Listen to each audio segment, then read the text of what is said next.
You know, I had a feeling that when we parted ways, somehow, someday our paths would cross again.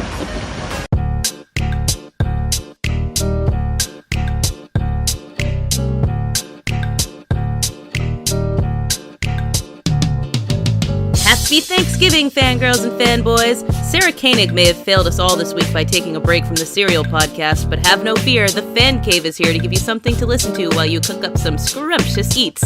We've got movies and movies and movies to talk about this week. Jurassic World's trailer snuck up on us 2 days before its scheduled premiere date. Mockingjay was released last Thursday night. The latest foray into reviving Peter Pan is upon us, and not just the next NBC stage musical disaster. We'll also take a moment to comment upon the latest photo from the Sherlock set and chat a bit about the most wonderful time of the year, Hallmark Holiday Movie season. I don't know about you, Kristen, but I've already gotten started on holiday movies from Hallmark, Lifetime, ABC Family. I have on Netflix. Well, yeah, I don't have them on TV, but they have a couple on Netflix that are sort of my favorites, so I've watched those already. One of them has Brendan Fair in him, which is like amazing. It's Brendan Fair, the extra in every big in every big movie we've seen lately. What is with that?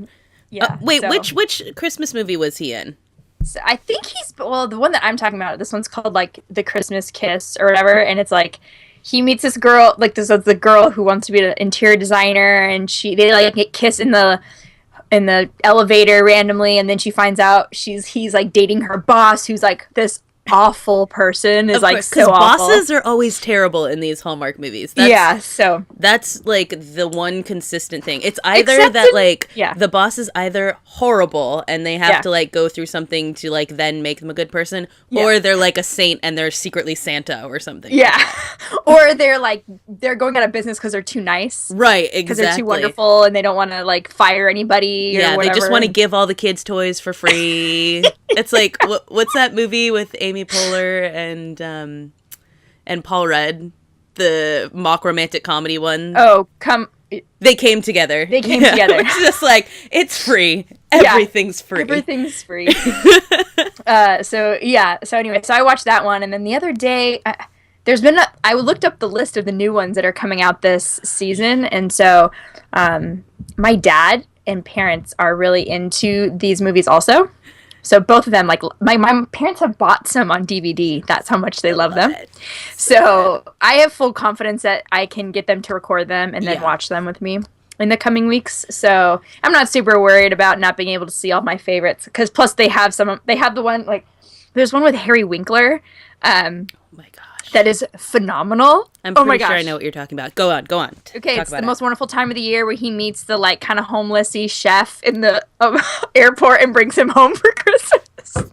And his niece is like this type A crazy person, and she has this little. Oh gosh, That's the other thing, is the type A crazy person trope, which Candace Cameron Bure has like cornered the market on. She has, yes. I think that was my favorite of last year, was the one where she like goes to the place for her dad, who's Alan Thicke.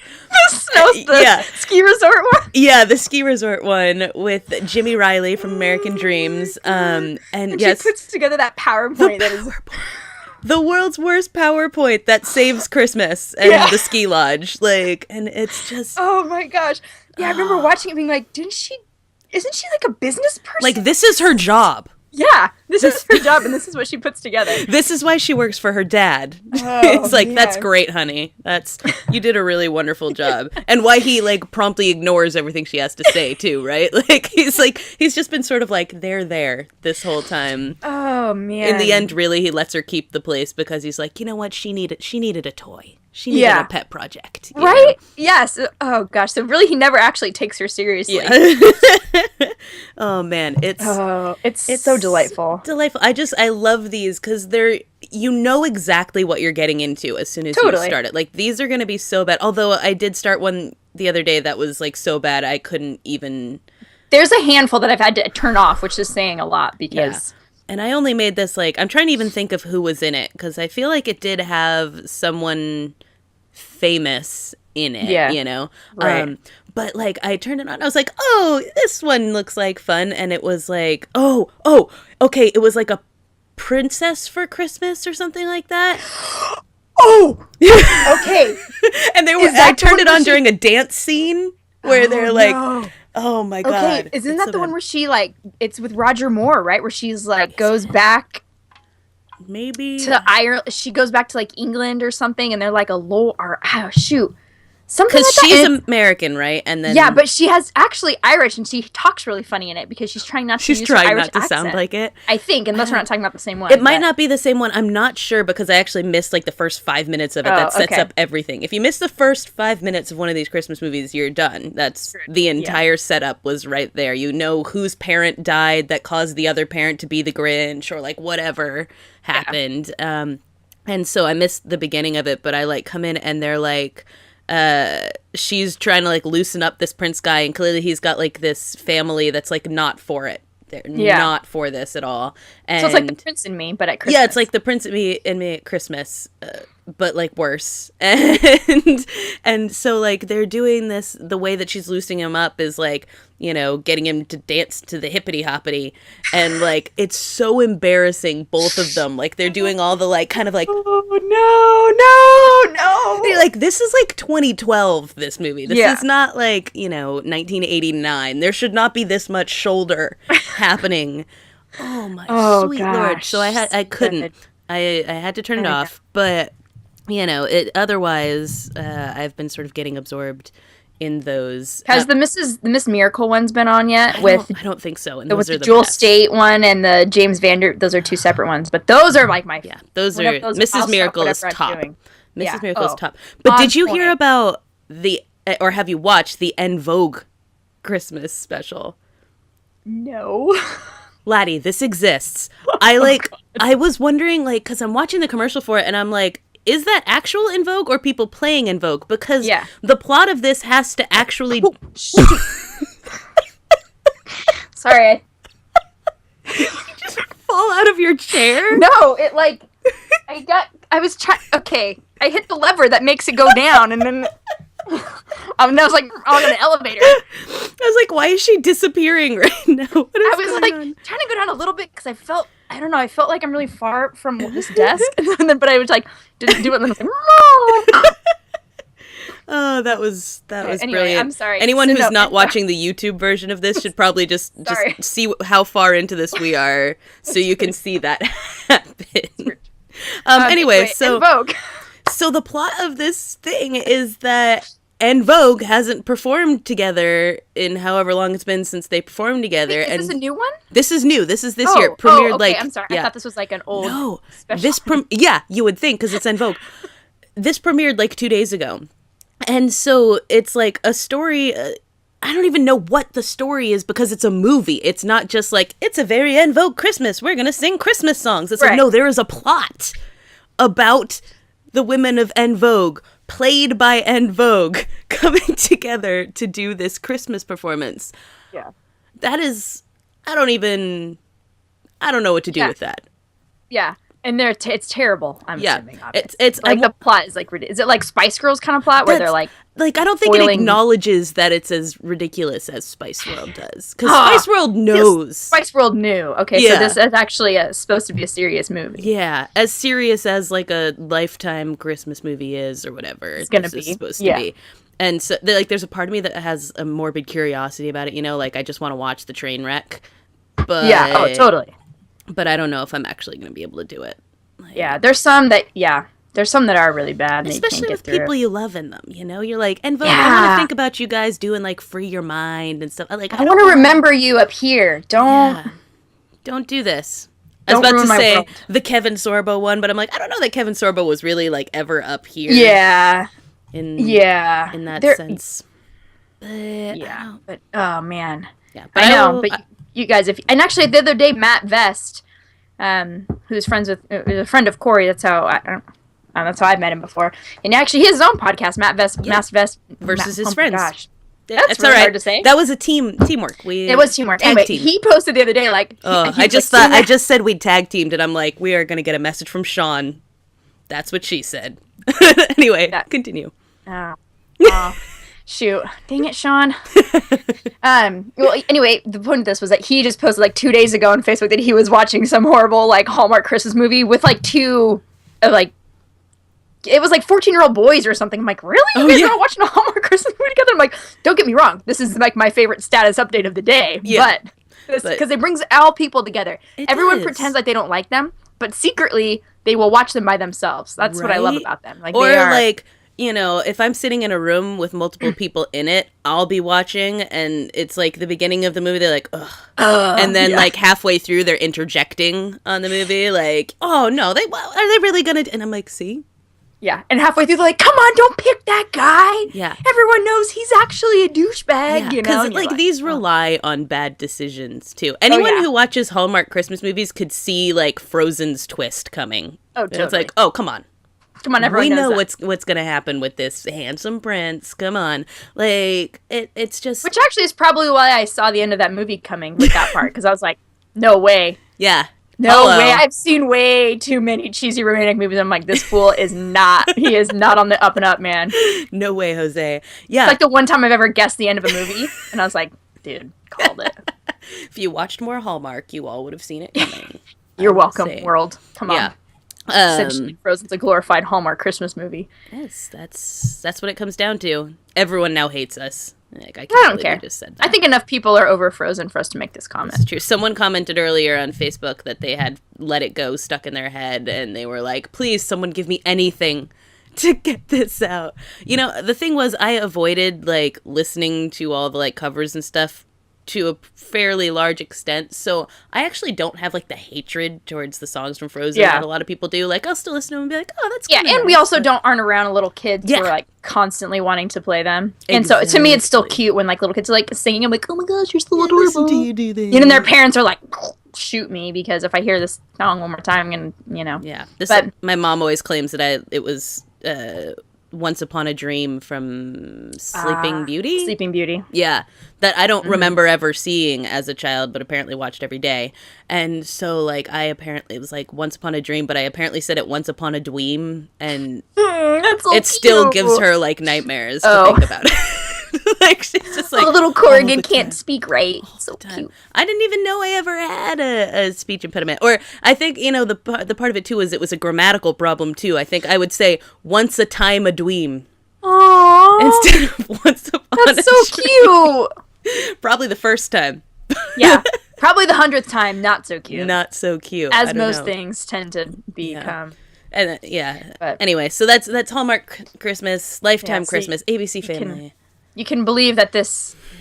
Actually, usually they start on Thursday. If not Thursday, definitely this coming weekend. Yeah. They'll have them coming up, which is great. Yeah, I feel like they've had a couple start fairly early. Like the En Vogue Christmas one but that was Lifetime. That wasn't Hallmark. Yeah, so I think ABC Family or Hallmark, they have like... It's like, I think ABC Family does like the countdown 25 where days it's like of Christmas. 25 days, but like every Saturday is the new one, you know? So they have like... It's like their Advent celebration is doing a new Christmas movie. It always made me happy too. Like, lighting the candle, the branch of Jesse, and it's like, we would like go to Disneyland around Christmas, which is the best time to go to Disneyland. And it was always like they would, because Disney owns ABC, they would or vice versa. Anyway, they would give air fresheners and like a schedule of the ABC Family 25 Days of Christmas when you pulled into the parking lot. And so I was like, I have my this is why I come here. Yep. I've been waiting for this calendar. I couldn't. Because I don't have the internet. So. Yeah. I'm going to spend $15 to park in your lot so that I could get this calendar. Thank you.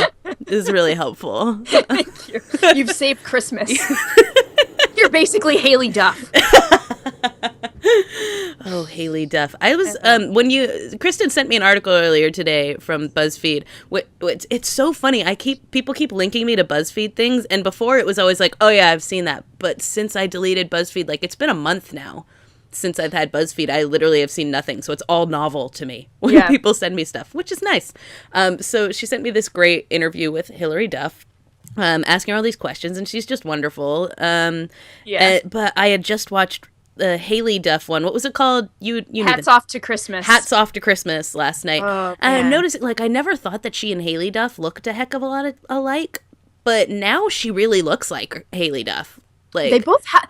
Well, I feel like when Hilary was younger, her face was like rounder, Yeah. kind of. And so so I feel now like she when has she the got long older, chin. she kind of has that longer face, which they both have. And so I agree with you. I never thought, I'm like, oh, they're so different. But they do. Like, since they've gotten older, they've kind of had this same sort of face shape take effect. But and I think, that's probably also because Hilary Duff has gotten skinnier. And so your face true. tends She to lost do all that baby fat, and it kind of grew up a little bit. But yes, this is true. But that was a wonderful interview with Hilary Duff. Gosh. She's just a sweetheart, She's and I just a love how gem, she's in this talks about Taylor Swift and Lorde being obsessed with her, and like how cute she thinks that is, and she's like, I'm just a big fan of them, and I'm like, I'm super normal, and plus they're like 5 years apart in age or something like that. Totally. So it's like maybe more. Like with Lorde, I guess she could be like 8 or 9 years 10. apart, but because Hilary Duff is like 28, right? 29. Yeah, I think she's our age.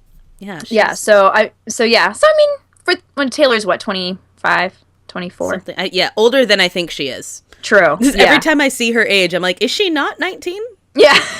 What do you mean she's not 17 still and writing Teardrops on My Guitar? Yeah, I guess she did have a song called 22 when she was 22, so she's definitely older than that. Yeah, so at least I think she's somewhere. So anyway, somewhere between that, and so I mean, she's not that much older. Lorde obviously is a baby. Is a baby. So it's funny to me too. I'm like, I too that would like fangirl. If I ever saw Hilary Duff, I'd be like, oh my god. I never even. The funny thing is, I felt like I was too old for Lizzie McGuire. Oh, totally. And but I loved Even Stevens, which was on in the same block. But it was Phil the Future. I had a huge crush on Phil the Future, even though he's like 3 feet tall. Fun fact: one of my classmates in South Africa was on that show. I couldn't tell you who she was because I didn't watch it, but I did once come across a YouTube compilation of her scenes on it. I was like, "Heyo." Oh my god! I thought she was kidding at first. I was like, "That's so random. That's not a real thing." And then nope, turned out it was. But yeah, I didn't really watch. Yeah, but something I always like. Come Clean is an amazing song. Oh, so can we just acknowledge and accept that that is one of the greatest pop songs of like the past 2 decades? I guess I don't even know when it came out. Yeah, totally. It's amazing. Totes. Everyone will sing to it. Everyone will dance to it. It's. And that video with the house and so good. Oh, so epic. Hilary, I like you, girl. Me too. And she was on Raising Hope, which was in like my favorite episode of Raising Hope that I've probably watched like at least 10 times. There was like a point where I was just playing that episode over and over again. Did you watch Raising Hope at all? I apparently haven't gotten to that one yet. You haven't gotten that far though. I watched to the end of Netflix, and then you had to wait, and then they came out, and then once I have to wait, then it's like I struggle trying to like get back into it. As you know, I have a very short attention span when it comes to TV. This is true, and I do the same thing. I can't fault you for that. But you need to watch the one that Hilary Duff is on, because it's like she plays the like his ex-girlfriend that he met when he went to like college for like a day to like a college career fair or whatever, or a college fair, and she was like working it, and so she's way too good for him, and his parents are afraid that like someday it's going to end terribly, so they decide to break it up. But he doesn't know this. He thinks that she just like broke his heart. And so this is like years later that now like they, see each other for the first time, and this all unravels. Comes out. And it's so good. There's like a running theme of the song Ain't No Sunshine sung by different characters throughout it. That's perfect. That show is really great. Was really great. I still actually haven't finished the whole show, but I have like 5 episodes left, but I'm in denial about it. And then another fun fact about that, which we can use to segue into our other topics. We've all seen Jurassic Park a million times. The little kid, or like the tween douchebag kid in the beginning who Alan Grant scares with the raptor talon. Yeah, with the talon, who wets his pants, but then it's cut out of like every version of the movie since then, which I don't understand. But anyway, that kid is the sheriff guy in Raising Hope. And he looks like he looks exactly the same. He's like skinnier, eyes. but it's he's like skinnier, but he seems like he might be the same height. Yeah, like and he's got his eyes are just as like crazy, a little bit, and like even his voice is kind of high, like so it just feels like he's just kind of still that kid from Jurassic Park, even though it's 20 years later or whatever. Yeah, it's bizarre. When I saw that for the first time, I immediately I think I was like on IMDb and I scrolled through and I was like, has that kid done anything else? And I was like, what? Like, photoshopped it together, put it on my Facebook, and was like, you guys! This is a thing! So Jurassic World...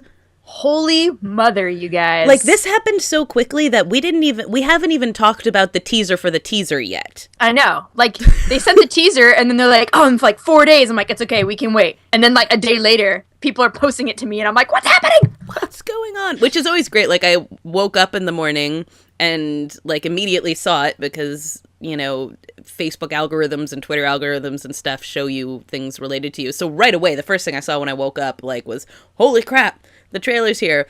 But within the span of, like, 15 minutes, 3 other people had posted it on my Facebook wall. I was like, I'm doing something right. Yeah, you are. It was so if you guys didn't see the teaser was pretty awesome. It was like, you know, teaser, so it kind of sucks because you're like, oh, what more? Yeah. But it was good, so you're just kind of getting ready, and it has, and the teaser, both the teaser and the actual full-length trailer did the same thing in it, which I thought was great, is they took the tune and they, like, slowed it down, and they made this kind of, like, slow dance version of it. I don't know, but it's a little haunting, sort of. It is. Which is, I love. It is, that's pretty much, kind of almost, not, I mean, isn't my favorite part, but kind of. But it's, it's pretty high up. It's pretty high up there, and making the trailer really awesome. Yeah. Just. Because it takes you a second, too, because it's so slow. It's like slow. A piano thing. And so, like, you're, like, sitting there, and you're, like, listening, and you're like, ding. Because they're like, guess what? Ding. This is still a bad idea. And this music is going to tell you that. As soon as you get, like, you're like, wait, I know that progression. Oh, my God. Oh, my God. So, anyway, so if you guys haven't seen it, you really need to check it out. And so, I'm not quite sure what Chris Pratt's role is, other than he seems like the... guy who says what we're all thinking. He's like he's like the guy from... what's his face? The clever girl from the first one. Yeah. He's like, these shouldn't have these, but no one listens to him, and then, you know, they kill everybody. Right. The Velociraptor guy. Yeah. What is his name? Whatever. Yeah, and I looked this up recently because I was like, I don't know why I don't know that one character's name, and I just refer to him as Clever Girl. Clever Girl. So anyway, I feel like Chris Pratt is kind of like him, but then part of me is like, so why is he there if he doesn't? Right. He seems very cynical, so it'll be interesting to kind of see what his role is. And then Bryce Dallas Howard plays the scientist. Yeah, she's the BD Wong. Yeah, of this. She is, and so it looks really cool. And essentially, these 2 boys, their parents send them alone, which I find to be very odd. Yeah. It seems like 2 teenage boys go to, it's like a Jurassic Park. It's open, so it's the park, and people go and experience all of the dinos. But right. Well, it's like in the third one, it's like they just sent the kid with some random, like, uncle or something, right? Yeah. But this one, they didn't even send him with that. There was like no adult supervision whatsoever. Like, yeah, have fun with your brother. Fun, I guess. Hey, Parent of the Year award. I would never send my child. Whatever. I don't know. I shouldn't judge. Because I really enjoyed this trailer. I made my class watch it. I was teaching, and I insisted on showing it to everybody. As you should. Yeah, and then there was, like, one girl in my class who was like, ugh, I hate Chris Pratt, and I was like, you're fired. You're like, and you're getting an F, so. Yeah. That's nice. There's the door. But the only thing about it is that I wish it weren't relying so heavily on CG, because in the original one, they did so much of, like, the sort of, like, animatronic and puppetry and stuff like that, and it looked so real. Yeah. You know, because it had, like, the texture of something that was actually there. And so my one thing is, I'm like, right now, and I don't know what it'll look like when they actually do the whole movie, because we're obviously only getting a glimpse of a little bit of it. But, like, when they first had the whatever thing it was jump out of the water and, like, eat the whale. Eat the shark, yeah. The shark, yeah. I was like, it took immediately, I was like, oh, it doesn't really look real. Yeah. And then, like, you know, the little shots they had of, like, the dinosaur, like, they're in the little hover bubble thing and going by the dinosaur, and I'm like, it's cool, but it's CGI. Yeah. That is so funny that you say that, because my friend who, we've been, like, both of us, like, we're so stoked for the trailer to come out, and so he posted to my wall, and then we were talking, I was like, are you stoked? He's like, no, I'm not going to see it. I was like, what? Oh. What? I was like, I'm not going to go that. I'm like, why not? He's like, it's all CGI. I was like, well, yeah, how do you think they made dinosaurs in the first one? Like, the first movie was, like, cutting-edge CGI. Yeah. That's how they made them look so good. And I'm like, because I almost launched into my whole story about, I've watched, like, the behind-the-scenes when they were trying to do stop-motion, and it wasn't good, you know, this whole thing. And I was like, it was, like, on the forefront of CGI in movies. Like, come on, you know? And he's like, no. He's like, it's not, like, real. He's like, there was a mixture. Yeah, like, the dinosaurs were CGI, but there was this mixture of it. It felt like it could actually happen. It looked like it could happen. He's like, there's way too much computer animate. And anyway, and he's, like, on this Christopher Nolan kick, so he's, like, obsessed with no CGI whatsoever. I'm like, okay. I'm not going to get crazy. I'm not going to not see it. But yeah, it's, like, it's a little disappointing, but it's not, like, deal breaker. It's not deal breaker, but it's funny that you say that, because I didn't honestly notice that. I noticed, I think maybe because I'm just so, like, oh, there's so much CGI that now that I just kind of assumed it would all be in CGI, so maybe I was just too used to it. But yeah, so I didn't really think about it that way. So when I went and watched it again, I was like, well, I guess there is kind of a lot, but... Yeah, I mean, it's a movie. It's more weird if there would have been weirder if there wasn't a lot, because that's just a thing now. So it's kind of like looking at, for Star Wars fans, that when the newer Star Wars came out, and it's like they made CGI Yoda and stuff like that. You're like, we understand there's going to be a lot of CG. Stuff is improved. There should be more because we have the capability to do that. But at the same time, when it's sort of like it's actually lessening the sense of like being able to get lost in it and a sense of reality. Or if it's stuff that doesn't really need to be CGI, then like that can be interesting. So the stuff that so for me, at least in the trailer part, I didn't see anything that necessarily didn't need to be CGI'd. Mm-hmm. Like how else were they going to do that? How else were they going to do that? But at the same time, it's like, I don't know. Anyway. Mm-hmm. I mean, that's the tricky part. It's like, we want something that's a bigger visual spectacle and things like that. So what are they going to do to give that to us other than something that is going to not be able to be done? And I feel like it was going to be really hard because, I mean, where else are you going to go with Jurassic Park? Like, the first one did set the bar really high, and then you had 2 more movies, and so it's like you kind of have to go. I mean, if it just was like if it was like the first one, you'd be like, okay, you can't make the same movie again. You can't make the same movie, so in order to make it a little bit different, I'm like, you're going to have to go big, and it's going to have some futuristic stuff, and I feel like that kind of is going to warrant more CGI, whether or not that's going to make people happy or not, but I'm looking forward to me, I feel like that's the next... Yeah, I look forward to seeing where they kind of go with it, and me too. It's always a big if when you're doing something with Jurassic Park and you're having like the movie itself, which is the legacy of it is huge, and then to do this dinosaur hybrid and whatnot. You've got a lot of people who are already like picking it apart. It's like, do you understand that the premise of this doesn't work in the first place? The whole idea doesn't work. That's why in real life there is no Jurassic Park. If it were this easy, we would be doing it. So picking apart the science of this is like a little bit iffy.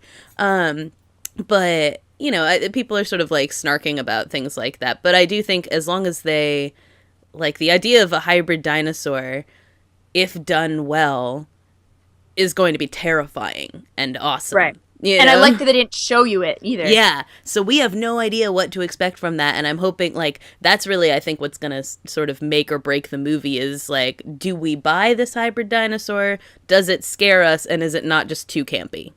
Yes, exactly. I agree. That's what it comes down to. Because we like the actors. So we'll see. Yeah. We do, and I think our friend Phil just posted right before we were about to do this is this awesome clip of Chris Pratt doing a behind the scenes thing for Parks and Rec. So he's like, I'm doing the behind the scenes. He's like, cell phone, like, kind of beeps, like, oh, it's Steven Spielberg. Oh, gosh, he's so annoying. And he's like, sorry, Steven, like, I can't talk right now. I'm doing Parks and Rec behind the scenes. I'll get back to you on doing Jurassic Park 4. Mind you, this is like... It's like 4 years ago. Yeah, this is like first season. And it looks like first season Andy because he's all dirty. Yeah, so I think he was living in the pit at the time. And if you watch... He's still a chubbo. Still fat Pratt. So Yep, fat Pratt. Oh, it's just... adorably wonderful, and you're like, oh my gosh, you're gonna be in it. It happened. That happened. What else can you say? Can you say I'm gonna get $1 million? Like, I mean, it's the man. Yeah. What's that one thing people say? Say, name it and claim it. He named it and claimed it, and it's on record. Yeah, that's amazing. Like, this isn't just someone talking about their childhood dream. Like, oh, I would have loved to have been. I love one of my favorite movies. And now I get to be in it. He's like, no, I said it. Clearly I wanted to have been in it, It was pretty good. So just another adorable thing that Chris Pratt has done. And then when he posted it, his Facebook is really funny. And if you guys don't follow him on Instagram, you really should, because Corey's pointed out to me, and she's right, his like hashtags are just on flawless. So because they're ridiculous and lots of times don't have anything to do with the picture, which is kind of my favorite thing about them. But his Facebook is really great too, because he's almost very like dad-like when he posts on Facebook. It's like he doesn't really get it. Yeah. And so he'll post things like, "Oh, hey, this is cool. Check this out," and you're like, "Okay, that's And so he's like, so the Jurassic World video, he like posted on his Facebook. He's like, "Hey, look at this!" Yeah, it's, like so like adorably cute. Yeah, just, like no big deal. No big deal. Like, this is kind of cool. This is cool. Check out this cool video, and it's like his trailer. Anyway, he's Chris really Pratt. funny. He is just so wonderful. I feel like that girl who said she doesn't like him in my class, like, I feel like I get it. Like, when there's that person who, like, everyone likes. It's like when you meet people who are like, I hate J-Law or something. It's like, there's not really a reason. Yeah, to you not just like her. Be contrarian. Right. Like, you're just like, there's got to be something wrong with these people, Yeah. Do we need another perfect white guy in Hollywood to all adore or whatever? I'm like, I get it. And for the record, this girl was white, not. I'm just saying, as a critique of these things, like, I made it sound like she was like some like person of color who's like, all right, no more white guys. I'm like, that's not what I meant. I wasn't even there, honestly. Okay. You get me, Kristen. You get do. me. I live in Santa Barbara. Assume everyone I'm talking about is white. That's kind of my thing. But yeah, I just think I'm like, I just don't see what there is to like to actively hate. Like, to be like, I'm not like super into anything he's in, but like, yeah. I mean, even saying when the Jimmy Kimmel just did another version of his mean tweets, which I think is always hysterical, and even Chris Pratt's wasn't mean. Yeah, it was just like bad. The person was like, "F you, Chris Pratt," and he was like, Thank you. Like, that was it. Like, other people have, like, so and so looks like a wet dog. And you're like, oh, what? Like, that's kind of mean. Like, when they're, like, kind of ripping them apart as a person, or, like, Lisa Kudrow, we hate her, or all this stuff. And at least his was just that. I'm like, I say that to people all the time. It doesn't mean I hate them. It's not that mean. Sometimes it's a form of endearment to my coworkers when they're being just ridiculous. Like, hello, F you. F you too. So it was just, I'm like, see, even mean tweets can't be mean to this guy. Yeah. Nobody doesn't like him, really, deep down in their heart space. It's true. I mean, I feel like this is a Tom Hanks level. Like, if you don't like him, like, you're just being ridiculous. Right. That's exactly it. That's perfect.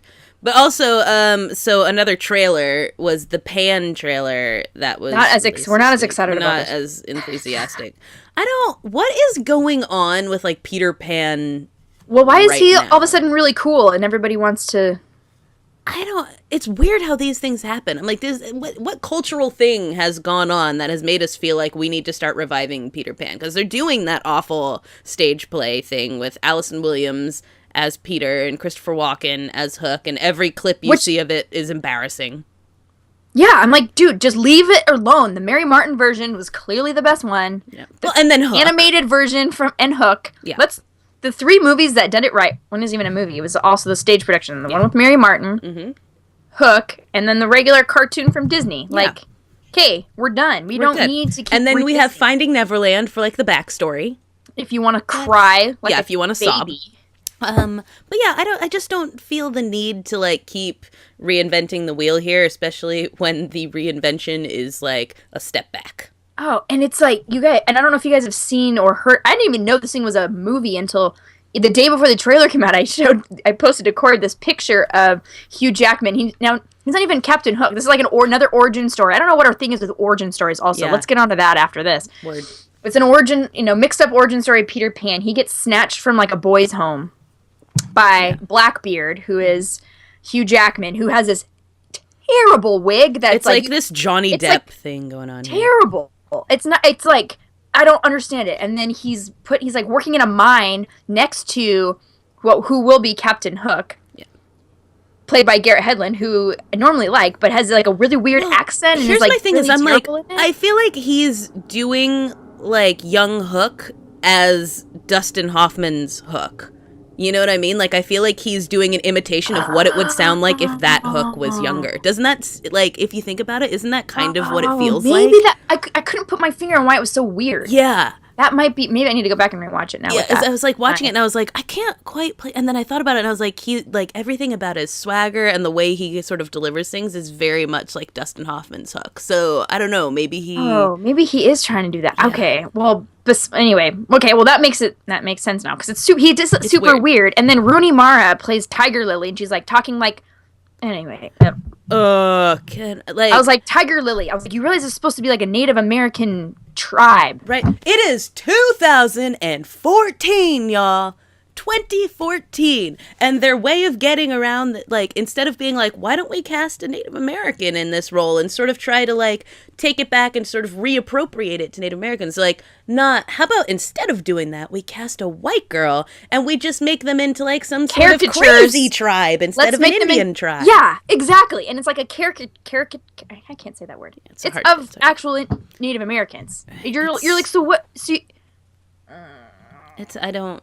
Actually, it does kind of harken back to the very awkward tribe in Peter Pan, the cartoon character. You're like, okay, this is actually extremely offensive. Tiger Lily, like, in and of herself, and that whole thing is super racist and offensive. Totally, that's true. So maybe we could have just cut that whole section out. Just cut her out. Like, nobody's gonna be like, you know what, this is not Peter Pan because no Tiger Lily. You've already got Blackbeard in here, and this weird Oliver twist thing in the like. Oh, and then at the end, this was my favorite part of the trailer. So at the very end, Peter's like, you know what I'm talking about, right? Mm-hmm. He's talking to Hugh Jackman, who's like had some kind of emotional breakdown, is like crying, and he's like, Peter, have you come to kill me? And Peter goes, I don't believe in bedtime stories. And I'm like, what the does that mean? I know, right? I rewound because I was like, did I miss something? And then afterwards, I was like, how has nobody in the comments of this replied, well, you better start believing, Peter, because you're in one. I was like, what is happening here? Oh, it was just beyond me. Beyond me. It is. I can't with this stuff. Like, just. Like, and you're right, the origin story thing in and of itself. Yeah, why is that such a thing?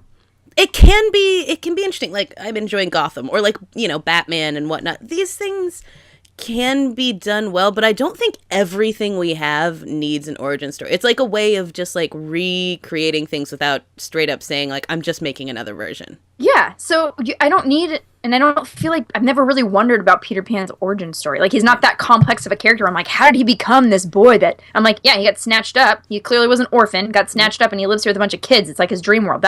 Right. How much more origin do I need from this guy? I don't need to... Like, that's it. Yep. You've done it, you know? So, I don't know. They just seem to... I don't know. I think they want you to care. And I'm like, I don't care all that much. Like, yeah. And it's like, I don't need to have that to care. No. You know? The story is what it is. Yeah, so... It feels very fan fiction-y, which I have no problem with fan fiction, but it's fan fiction. I feel like writers are getting away with making fan fiction into films at this point, you know, which I guess is completely true with 50 Shades of Grey. But you know, let's do something, like, either do something original or just admit you're making a new version of the same movie and, like, move on with our lives. Yeah. You know?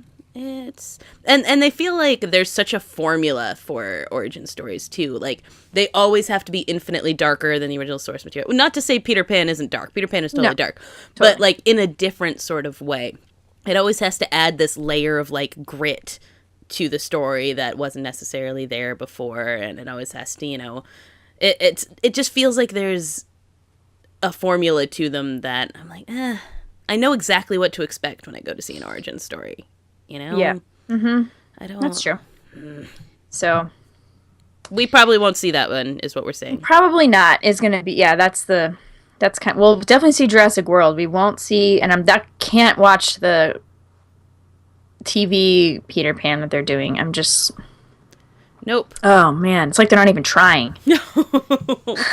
It's so bad. It's great because it's just funny to do, like, where the last one was received so poorly by people, but a lot of people watched it so that they could make fun of it and tweet about it and stuff like that. Yeah. And they're like, basically like, that's fine. That makes us money. Let's just do it again. Yeah. Is it like Sharknado? Is that what we're doing here? This is Sharknado not acknowledging it's Sharknado is what it is. Yeah. You know, it's like Sharknado knew exactly why. And so do they, but they're just going to play it off as if they really think they're making a serious stage play right now. Yeah. So... way to ruin our lives, guys. Yeah, way to ruin our lives. I'm just not okay with that. You know who's not ruining our lives? Who's not? Benedict Cumberbatch and Martin Freeman. those boys. There's just one photo that came out from the set of, they're doing a one-off episode. And they're also going to do season 4, but they did a one-off episode they're working on right now. And it's this adorable picture of them both dressed up like, I don't know hat terms. I wish I had terms for what they're wearing. Like hat terms. You know, like, well I mean, he's in a bowler hat. A bowler, that's the one. Just Martin like Freeman is and Benedict Cumberbatch is like a top hat. Right? Yeah, I guess that is what it is. I only really know like the term bowler hat from watching Meet the Robinsons 7,000 times. But they're like Benedict Cumberbatch is like pointing and Martin Freeman is looking off to the side really adorably, and it's got that mustache again. You're like, oh man, the ridiculous mustache. It's a really ridiculous picture. It is, but it's also heartwarmingly adorable because everything I think they do is adorable. So this is true. I will grant you that. It's just making me really excited about this. Did it say when it comes out? It didn't, actually. It just said that they had one and that they had all signed on for a 4th season. So, hopefully sometime in the near future. Yeah. On those British notes, I was watching Finding Your Roots with Henry Louis Gates last night. Have you ever watched that show? I have not. Oh my gosh, it gets me every time. Do you know what it is? Nope. So it's this PBS some kind of genealogy show. It is. It's a genealogy show on PBS. Henry Louis Gates, the Harvard professor who is like super smart and all these kind of stuff, but kind of rose to fame a few years ago, particularly because he was the professor who was arrested while trying to get into his own front door. That guy. Remember that guy? Yeah. And so he does this show where he gets like celebrities to come on it. And he does their genealogy. Yeah. Okay. And so he finds out like what their like, ethnic makeup is like to the place. Like here's the countries and like regions of Africa or Europe or wherever that your family came from. Here's what tribe they probably would have been from and things like that. And so it's fascinating and the stories are incredible on it. And a lot of times like the black people often find out about like basically their ancestors having been slaves who the owners took advantage of. And the white ones tend to find out that their ancestors were owners the ones that took advantage of slaves. And so there's always these emotional moments of them realizing that. One of my favorites was one with Kira Sedgwick and Kevin Bacon that I highly recommend watching. Oh, okay.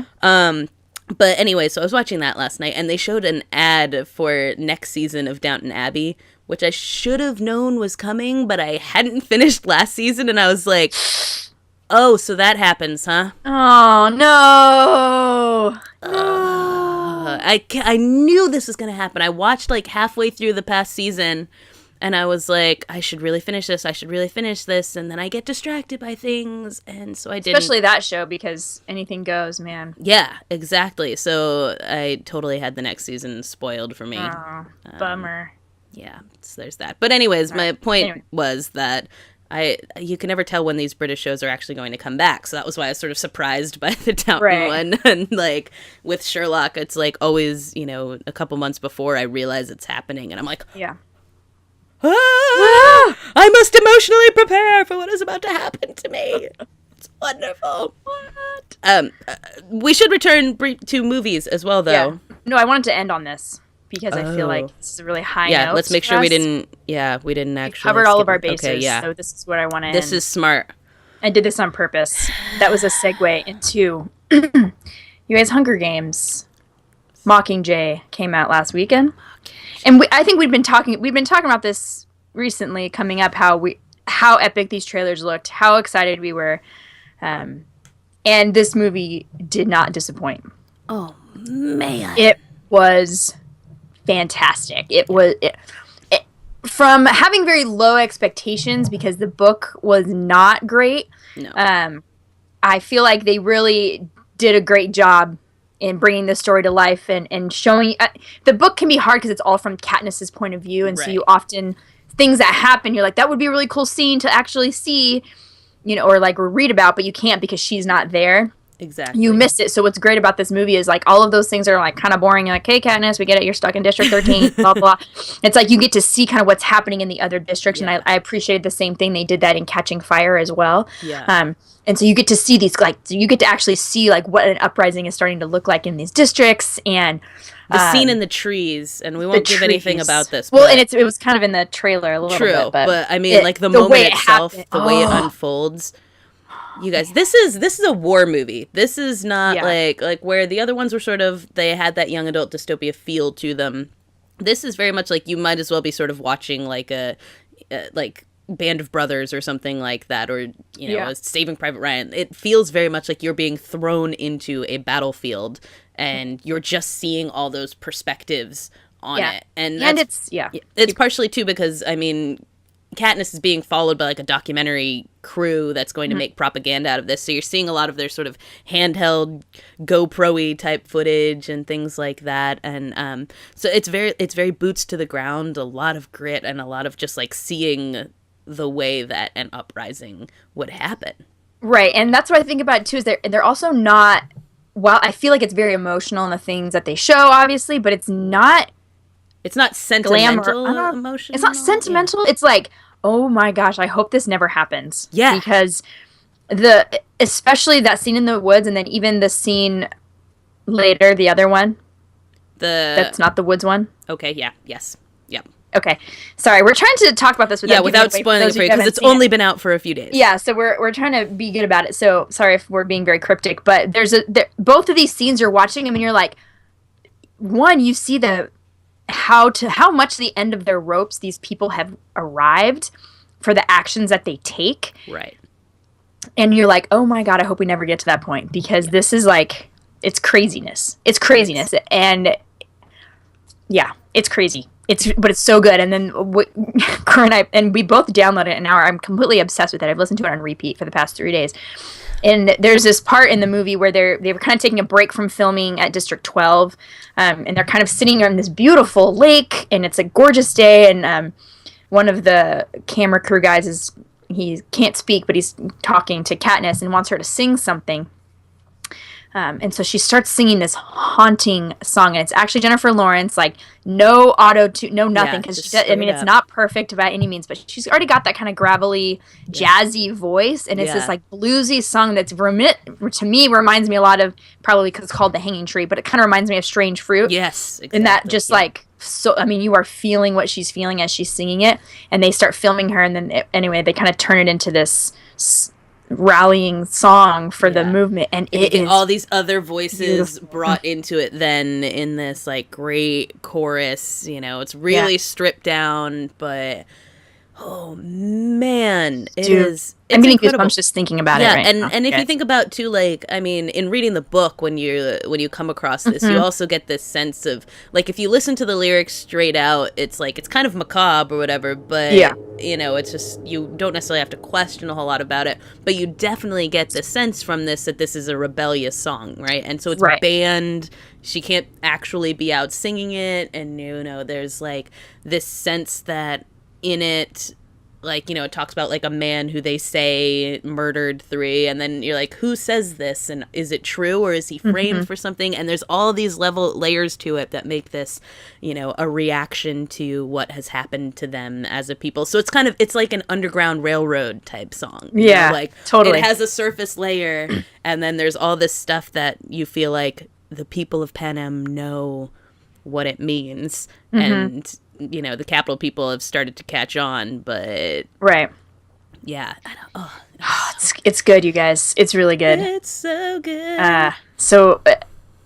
Anyway, it's really good. I'm gonna watch it like a million times, like realistically. Yeah, I was saying this is the one movie I want to bootleg, even though I don't do that. I'm like, I want to pirate this movie. Yeah, I want to watch it right now. This movie is so good. I want to steal it.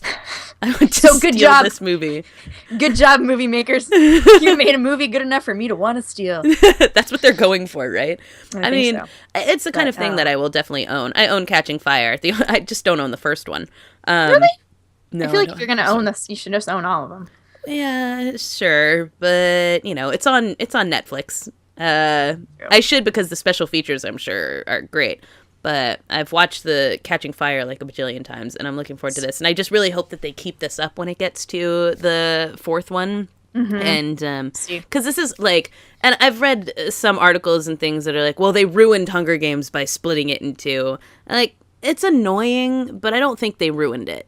And I think we should hold judgment until we actually see. I mean, let's remember that this last book was not great. Right. So they've already done a good job with the first half of the book, which to me, in my opinion, was kind of boring. Yeah. And they've done a good job. That's the thing, is the second half is like a completely different kind of story than the first half. So it's like, really, if you think about it, in terms of like tone, this one is a different thing, like different sort of vibe than the other one's going to be. Like this, in fact, I would almost say the second half harkens back more to the first two books, right? Because it's kind of this like, how do we escape from these obstacles that are set up for us, and in trying to, you know, get to the capital and whatnot. So it's like, it's more of the games again, even though they're not actually in the games.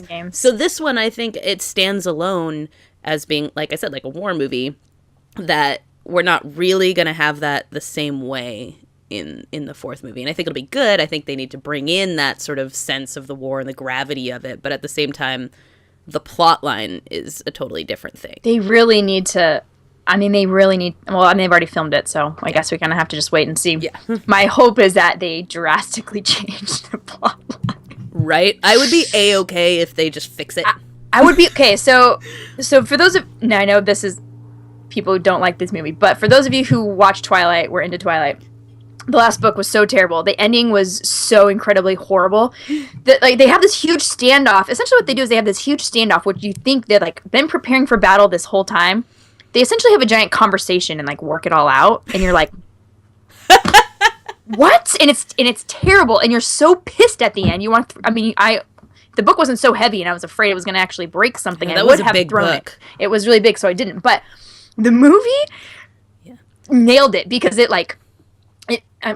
No one cares, right? If I ruin it. I don't think, like, it's been years, and I actually read the ending of this, even though I didn't watch it. Yeah, great. So at the end, so the movie, what happens is they at first you think they've changed it, and they have this crazy ass battle, you guys. It's like people, I mean, everybody is dying. Carlisle is dying. Esme, I mean, every main character is dying in this battle, and I remember watching it being like, oh, what is going on? Now, it ended up being like, so Alice, who can see the future, it ended up being one of her visions, like, this is what's about to happen if you don't change your course, kind of thing. And so they did end up having a conversation. But the fact that they even you put still that got in to there, have a like, battle. Got to have the battle that you wanted. Because at first I'm like, it would have been even better if that's how it ended. I'm like, and they effing killed everybody. Although I think Edward died at the end, so maybe they couldn't have done it. Anyway, it would have been awesome. He died at the end of the book or the movie? No, at the end of the, like, at the end of the fake battle. Gotcha. Yeah. I'm trying to remember if he did or not. But anyway, so I'm like, I want something like that. I'm like, come in and surprise us. Like, I do not care. Just fix it. Just fix it. Just fix it, because that whole plot is just so frustrating. It is, yeah. I don't have a whole lot of love for the end of the Hunger Games trilogy, so I'm with you. It's such a delicate balance, though, because they can acknowledge, like, this was a terrible ending till the cows come home. The thing is, there's going to be those who will not deal with a change to it. And so it's like the balance of, like, is alienating that group that needs complete faithfulness worth it? You know, but it's the fourth one, though. It's too late. They'll already have seen it anyway. They're paying for those tickets. So I say, make it work. Make it work. Make it work. And I have a very good idea of how it could work, but I will wait until they interesting. do it. We'll see. This might be like an extra for another day. We'll do an extra another day. Although my other extra was extremely, I still can't believe how it ended, you guys. Yeah, I know. You were crazy pants. You know, she was wrong. Only by like 10 minutes, but it definitely... I was wrong. It wound a different direction than expected after that. So if you go back and look at Kristen's prediction, you will see that is not actually how the movie ended up ending. But I did, like, other people were saying that's what they thought too, so... Yeah, everybody. Anybody who even... all the comments on that video, everyone's like, I agree, that's how it's going to be. So I kind of want us all to get together and be like, What happened here? What is going on? Anyway, you guys, do yourselves a favor. Go see Hunger Games. If you haven't seen the first two, go watch them. Yeah. Catching Fire is fantastic. I like the first Hunger Games, too. Yeah, the first one's fun. Like, it's good. it's the second one steps it up. Like the first one of like movies are always kind of like, nah, it's good. They keep with the book, you know, they do their thing, but then they get progress. I mean, I feel like the same with Harry Potter. Like, yeah, the first Harry Potter's good. It's nostalgic. It's cool. I always love it, but it's not as good as like. Yeah, once you get 5 in, then you're like, oh my gosh. So. But anyway, watch them. They're just good. Yeah. They're Jennifer Lawrence, obviously. I watched it at the drive-in, by the way, which was super fun. Yeah, we did this one, the new Hunger Games. We did like a double feature. It was like a whole bunch of us went and saw Big Hero 6, second time for me because I love that movie, and Hunger Games, and it was so awesome. Really enjoyed it. But I almost forgot though. Just before we totally move off of Mockingjay and close out for the day. We have noticed a pattern of late of people having trouble with realizing the Hemsworths are siblings. Oh, yeah, I forgot about that. Yeah. And there's a video that's been circulating. It's actually from like a year ago. It's when they're doing Catching Fire. Yeah. Woody Harrelson caught on film realizing that Liam and Chris Hemsworth are siblings. And it's delightful. And Liam is just like, of course you don't know. Funny. That. Yeah. It's like he's just because the funny thing is it's like he's breaking because like I don't even know if they were actually starting the interview yet because the interview is like just sitting down. He's like he's sitting in his seat and they're like they're kind of talking about my brother Chris, he has a movie, yada yada, and then like so then Woody like you can see like the look on his face as he's processing this, and then he like looks over and he's like.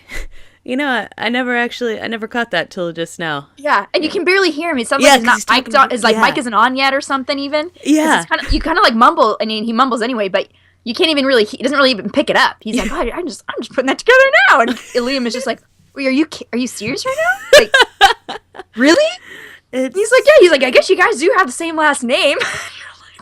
Because it's not like he didn't know there was a Chris Hemsworth. Like that's the best part. Is it's like. Oh, that guy. Like, no, he knows there is a Chris Hemsworth and what he looks like, what he's in. He just never made the connection that he was related to this co-star he's had for the past several years. Yeah, and it's so good. And Liam just kind of takes it in stride, just kind of like, I think it goes to their relationship where he's like, figures that you would not get that. Like, okay. It goes also with like what we were saying about Liam in general last week, that we feel like he's just kind of like the guy on set who just kind of rolls with it, and he's just like... Yeah, whatever. Yeah. He's our Dave Bautista. Again, he's just like, that's what I get for being kind of like the lioness. The other guy. Yeah. Or the Lionel, as you called him. I like both of those. But and then like Anne Helen Peterson of all people. And I feel like she must have seen the video because I posted that video to you, and I mean it was like an hour later I saw her status update. So and she was like, basically this is my job is like pop culture gossip, and I just now realized that Liam and Chris Hemsworth are related. That one was more shocking to me. Yeah, frankly, even though yes, Woody Harrelson like personally knows Liam Hemsworth. He's we've already established. Like, you don't think he's following. Yeah, he's not super into that whole thing. So I will give him that. But it is almost inexcusable that Anne Helen Peterson did not know this. I'm sorry. How? First of all, they look the same. They sound the same. They have the same voice. Like, it's just Chris's is deeper. I mean, and there was the whole story when Chris Hemsworth got the Thor part was, the whole backstory was that Liam tried out for it and didn't make it. Yep. They're like, we're not going to go with you. And someone's like, hey, he has a brother. And like his brother got it. It's like, that was like part of the big story that came out when Thor was casted. And so it just boggles my mind. This means all those years that Liam Hemsworth was dating Miley Cyrus. And Helen never thought anything of this.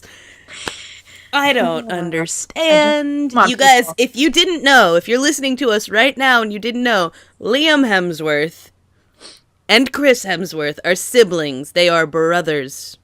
Thor and Gale, you guys. Yeah, they are Australian brothers. FYI. There's another brother also. There is another brother. I know. Which is unfair to the world. I know. I don't think the world's ready for that. No. He's never allowed to like be in anything. No. Does he? I can't remember. Does he act at all? I remember seeing like an interview with all three of them, but I don't know if he actually. I think he was like kind of doing like indie-ish. Might have been stuff. I think. I don't really remember. His name's Luke, right? That sounds right. I think it's Luke. Yep.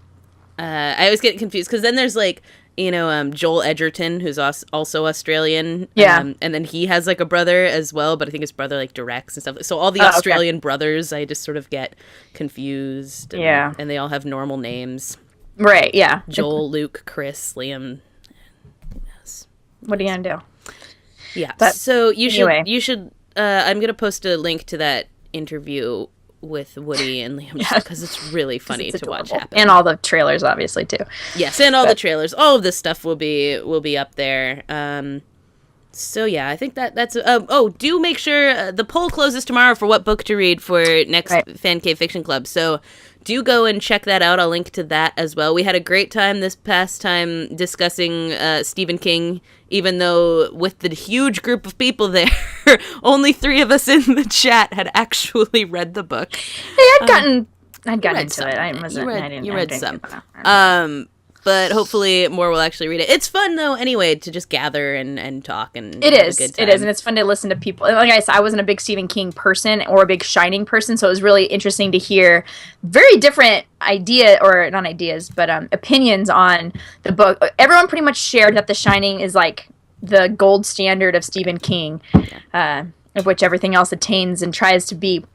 So it was interesting to hear how everybody else liked it, and some people loved Dr. Sleep, some people were like, yeah, it was okay, so I don't know. It was still interesting for me, at least, to hear, and not being a big Stephen King person, it was good to get some kind of recommendations of stuff that people liked. So yeah, if you guys haven't read it, still stop by, check it out. It's really fun to kind of... Yeah, there's no rule that you have to have read the book to be a part of the fiction club. So fake it till you make it. That's how we roll here. You make it. We'll be doing a young adult coming of age book this time. Right now in the lead is Michael Chabon's Cavalier and Clay, The Adventures of Cavalier and Clay. But that could change if you decide to vote on something else. So, do it. Check it out. Vote with us. Give it a go.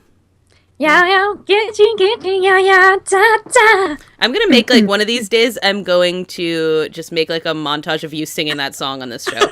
Because it's like every other show I sing that Lady Marmalade. It's just an indictment of how often I say give it a go, I suppose. It's true. Maybe you should and you should also make sure you include the give it a go part.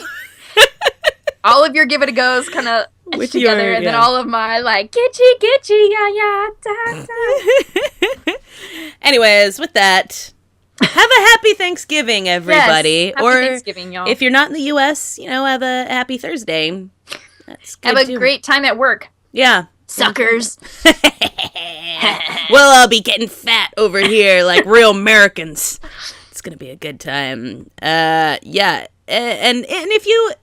if you have to take part in Black Friday, if you just have to go get those deals, be kind to your fellow humans, everybody. Remember that the person behind the counter didn't make the policies of that store. And remember that it's not worth trampling someone for an Xbox. FYI. And also remember that those people probably didn't get to have Thanksgiving with their families in order to get ready for you. So think on that. Think about that. Maybe stay home. Maybe set a precedent. But if you gotta go, be nice. Bake some cookies for the people at Best Buy or something. Aw, that would actually be very nice. I know, right? That's actually not a bad idea. It's not a bad idea. If I wasn't too scared to actually go to one of those places on Black Friday, I would do that. They're like, you're not going to buy anything? I'm like, I just made you guys cookies. Yeah, that's all. That's it. Someone would just be like, no cookies! You cannot have cookies. You shall not pass. That's how I picture Black Friday, basically. Me too. Gandalf. Anyways, on that, thanks for listening to us this week, you guys. We're always glad to have you. Make sure that you rate and review on iTunes and subscribe to us on YouTube and Stitcher and iTunes, SoundCloud, and all those places that you can find us so that you never miss an episode or an extra or anything like that. And make sure you check out the Fancave Fiction Club on Goodreads. You should be on Goodreads because it's the best social network that there is. Books, man. Books. And have a happy and safe Thanksgiving and beginning to your holidays. Hope you'll be watching the Hallmark Christmas specials with your family. Yeah. We'd love to hear your guys' favorite and / least favorite. So absolutely. Tweet us, email us, let us know or recommendations if we haven't seen them. Yes. Granted, definitely. We've seen most of them, so you'll be hard pressed to find one we haven't seen. Us. I mean, Corey barely. She just said, "I'm watching a Haley Duff," and I'm like, "Oh, hats off to Christmas." Don't worry, I know all about it. So it'll be hard pressed to find one we haven't seen, but share with us, because we want to commiserate and talk about our love of these terribly great movies. We should, like, instead of Netflix roulette, we should just have, like, just assign everybody to watch the Hallmark Christmas movie that's on Netflix. Well, we should just all watch a Mrs. Miracle one, because those ones are actually good. True. Yeah. We could. Everybody, we're gonna watch Mrs. Miracle. Maybe as we get closer to Christmas, we'll think on this and we'll have a new one. We can all have some hot cocoa. Watch Mrs. Miracle. It'll be so fun, you guys. Okay. We're totally done. Okay. Thanks for listening, everybody. See you next week. Peace out. Bye. Make good choices. Through this, I'm almost sad that, like, the side of this gets cut off in the thing because, like, partway through, Gaucho just came up and was, like, staring at me. It was really Gaucho moving. knows what's up. Yeah, it was just like, like, why? Staring contest, you and me now. You win. You always do.